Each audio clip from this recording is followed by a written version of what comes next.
11 मंत्र्यांचे राजीनामे होणार, ऑडिट सुरू झालंय, फडणवीसांचा बी प्लॅन ऍक्टिव्ह झालाय। हे सगळं योगायोग नाही, हा खेळ 11 महिन्यापूर्वीच सुरू झालेला आहे।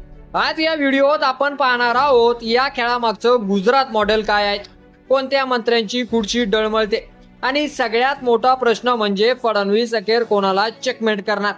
तब्बल 11 महिन्यापूर्वी जेव्हा भाजपच्या रणनीतिकारांनी महाराष्ट्रात एक दीर्घकालीन गेम प्लॅन तयार केला, त्याच काळात गुजरातमध्ये असं काही घडलं होतं की संपूर्ण देश थक्क झाला होता। भाजपाने सत्ता असतानाही एकाच वेळी 16 मंत्र्यांचे राजीनामे घेतले। सरळ शब्दात सांगायचं तर संपूर्ण कॅबिनेट रिसेट केलं। कारण म्हणजे काही मंत्र्यावर भ्रष्टाचाराचे आरोप, काहीचं कामकाज अपुरं, तर काहींनी जनतेत विश्वास गमावला होता। आणि भाजपचं तत्व होतं, काम नसेल तर स्थान नाही। हेच मॉडेल आता महाराष्ट्रात उतरवलं जाणार का, हा सगळ्यांना पडलेला प्रश्न आहे।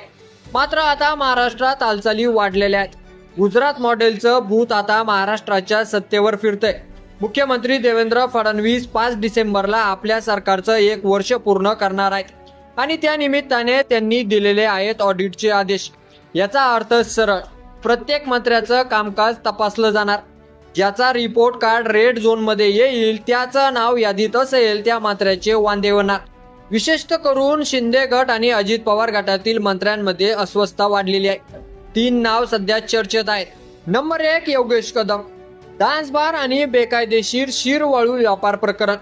नंबर 2 संजय शिरसाट, विरोधकांच्या निशाण्यावर स्वतः निवृत्तीची शक्यता व्यक्त केली। नंबर 3 संजय राठोड, पुन्हा एकदा वादात जुन्या प्रकरणाची चर्चा परत रंगली।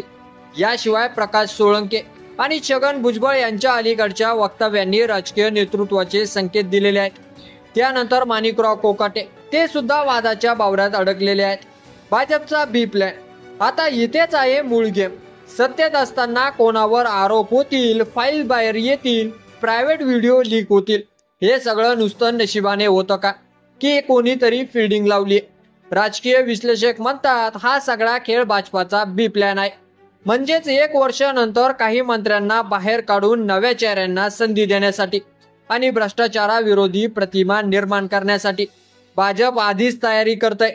त्यामुळे शिंदे आणि अजित पवार यांच्या गटातील काही मंत्री यांना त्याग करावा लागेल अशा स्थितीत आणले जात आहेत। फडणवीस यांनी नागपूरमध्ये पत्रकारांना सांगितलं, गुजरातमध्ये 2.5 वर्षांनी फेरबदल झाला, महाराष्ट्राला अजून वर्षही झालेलं नाही। पण त्याच वेळी त्यांनी ऑडिट होणारच असं स्पष्ट केलं। म्हणजेच त्यांनी तातडीचा फेरबदल नाकारलेला नाही, तर तो पुढे होऊ शकतो हे संकेत दिले। यातून स्पष्ट होतं की फडणवीस अजूनही मुख्य स्ट्रॅटर्जीवर आहेत। एकनाथ शिंदे हे चेहरा आहेतच, अजित पवार हे जोडीदार आहेत, पण डाव अजूनही फडणवीसांचा आहे। मंत्र्यांच्या कामगिरीचं ऑडिट म्हणजेच फडणवीसांचा ऑडिट मॉडेल, म्हणजेच भाजपाचं टेस्टिंग स्टूल। प्रत्येक मंत्री, त्यांचा विभाग, केलेली कामं, जनतेचा प्रतिसाद, या सगळ्यांचा विश्लेषण होणार। हा अहवाल एकदा तयार झाला की मंत्रीपद वाचवणं अनेकांसाठी कठीण होईल, कारण भाजप आपली प्रतिमा वाचवण्यासाठी कोणालाही सोडत नाही।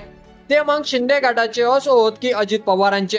राजकीय रणसंग्राम पाहता या फेरबदलाच्या चर्चा सुरू होताच महायुतीमध्ये अंतर्गत संघर्ष उफाळलेले आहेत।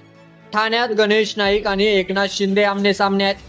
पुण्यात रवींद्र दगेकर विरुद्ध मुरलीधर मोहोळ, बीडमध्ये प्रकाश सोळंके विजयसिंह पंडित विरुद्ध पंकजा आणि धनंजय मुंडे, नाशिकमध्ये संजय गायकवाड यांचा बॉक्सिंग शो अजूनही चर्चेत। म्हणजे सत्ताधारी सध्या एकमेकांना भिडतायत आणि हीच परिस्थिती दाखवते की सरकारच्या आतल्या आत काहीतरी मोठं शिजतंय। त्यामुळे पुढचा 1 महिना अत्यंत निर्णायक ठरणार आहे। ऑडिट रिपोर्ट येईल, राजीनाम्याची चर्चा उफाळेल, काही मंत्री निवृत्ती जाहीर करतील, तर काहींना थेट बाहेरचा रस्ता दाखवला जाईल आणि त्यावेळी महाराष्ट्राचं राजकारण 360 डिग्रीने फिरणार, हा विश्वास राजकीय वर्तुळात निर्माण झालाय। फडणवीस सध्या अभेद्य चक्रव्यूह तयार करत आहेत आणि शिंदे अजित पवार या दोघांच्या गटातील काही लोक त्या चक्रव्यूहात अडकलेले आहेत। त्यांच्या फाईल उघडल्या, त्यांच्यावर आरोप झाले, त्यांची प्रतिमा डळमळली। हा सगळा प्लॅन भाजपच्या पुढच्या मोठ्या फेरबदलीसाठीची तयारी असू शकते। शेवटी राजकारणात कोणी कोणाचं कायमस्वरूपी सक्का नसतो ना शत्रू, फक्त हित संबंध कायमस्वरूपी असतात। त्यामुळे मित्रांनो, तुम्हाला काय वाटतं, हा फेरबदल खरंच होईल का? फडणवीस गुजरात मॉडेल महाराष्ट्रात लागू करणार का? की यावर तुमचं मत आपल्या कमेंट बॉक्समध्ये लिहायला अजिबात विसरू नका आणि असेच नवीन व्हिडिओ पाहत राहण्यासाठी आपल्या मराठी एल्गार या युट्यूब चॅनलला सबस्क्राईब करा. व्हिडिओ आवडला असेल तर जास्तीत जास्त शेअर करा.